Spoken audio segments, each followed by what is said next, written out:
ആദിലയോടും നൂറയോടും ചെയ്ത കുറ്റത്തിന് പരസ്യമായി മാപ്പ് പറഞ്ഞുകൊണ്ട് എത്തിയിരിക്കുകയാണ് മലബാർ ഗോൾഡ് ആൻഡ് ഡയമണ്ട്സിന്റെ എക്സിക്യൂട്ടീവ് ഡയറക്ടറായ ഫൈസൽ മലബാർ. അദ്ദേഹത്തിന്റെ സോഷ്യൽ മീഡിയ കുറിപ്പുകൾ ഏറെ ശ്രദ്ധ നേടുകയാണ്. കുറച്ചു ദിവസങ്ങൾക്ക് മുൻപാണ് അദ്ദേഹത്തിന്റെ വീടിന്റെ ഹൌസ് വാമിംഗ് നടന്നത്. സെലിബ്രിറ്റികളും ഉന്നത സ്ഥാനത്ത് നിൽക്കുന്ന പല സമ്പന്നരും ഒക്കെ ഉണ്ടായിരുന്ന വലിയൊരു ഹൌസ് വാമിംഗ് തന്നെയായിരുന്നു. ഇതിൽ പങ്കെടുക്കാൻ വേണ്ടിയിട്ട് നിരവധി ബിഗ് ബോസ് താരങ്ങളെയും ഫൈസൽ മലബാർ വീട്ടിലേക്ക് ക്ഷണിക്കുകയും ചെയ്തിട്ടുണ്ടായിരുന്നു. അതിലെ പ്രധാന കണ്ണികൾ തന്നെയായിരുന്നു ആദിലയും നൂറയും വലിയ സന്തോഷത്തോടെ തന്നെയാണ് ഫൈസൽ മലബാറും കുടുംബവും സ്വീകരിച്ചത്. വലിയ സന്തോഷത്തിൽ തന്നെ ഇരുവരെയും വീടിനകമെല്ലാം കാണിച്ചു കൊടുത്തതിന് ശേഷം ആദിലയും നൂറയും പരിപാടിയെല്ലാം കഴിഞ്ഞ് വീട്ടിലേക്ക് മടങ്ങുന്നതിനിടയിലാണ് ഫൈസൽ മലബാർ തന്റെ സോഷ്യൽ മീഡിയ പേജുകളിലൂടെ ഒരു കുറിപ്പ് പങ്കിട്ടത്. ആ കുറിപ്പ് സോഷ്യൽ മീഡിയയിൽ തന്നെ വലിയ വിമർശനങ്ങൾക്ക് കാരണമാവുകയായിരുന്നു. സംഗതി ഇതായിരുന്നു: ഇവരെ വീട്ടിലേക്ക് ക്ഷണിച്ചതിൽ എനിക്കൊരു അറിവുമില്ല.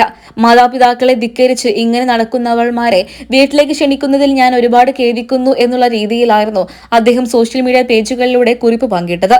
ഈ വിഷയം സോഷ്യൽ മീഡിയയിൽ തന്നെ വലിയ വിഷയമായി മാറിക്കഴിഞ്ഞു. നിരവധി പേരാണ് ഫൈസൽ മലബാറിനെതിരെ വിമർശനവുമായി രംഗത്തെത്തിയത്. ആദിലയ്ക്കും നൂറയ്ക്കും നിരവധി പേരാണ് സപ്പോർട്ടുമായിട്ടും എത്തിയത്. അവരെങ്ങനെ ജീവിക്കുന്നവരായാലും ഇങ്ങനെ അപമാനിക്കേണ്ടതില്ലായിരുന്നു എന്നാണ് പലരും സോഷ്യൽ മീഡിയയിലൂടെ തന്നെ കമന്റായിട്ടും രേഖപ്പെടുത്തിയത്. ഒടുവിൽ ഈ വിഷയത്തിൽ മനംനൊന്ത് ഫൈസൽ മലബാർ പരസ്യമായി തന്നെ മാപ്പ് പറഞ്ഞുകൊണ്ട് എത്തിയിരിക്കുകയാണ്. അദ്ദേഹം പങ്കുവച്ച സോഷ്യൽ മീഡിയ കുറിപ്പും ഇപ്പോൾ വീണ്ടും ഏറെ ശ്രദ്ധ നേടുകയാണ്.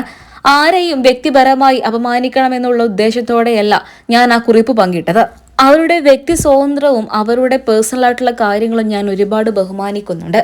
അവരെ വേദനിപ്പിക്കണമെന്നോ അപമാനിക്കണമെന്നോ ഞാൻ കരുതിയിരുന്നില്ല. തെറ്റിദ്ധാരണകൾ ഉണ്ടാക്കിയിട്ടുണ്ടെങ്കിൽ അതിനുള്ള ക്ഷമ ഞാൻ പരസ്യമായി തന്നെ പറയുകയാണ്.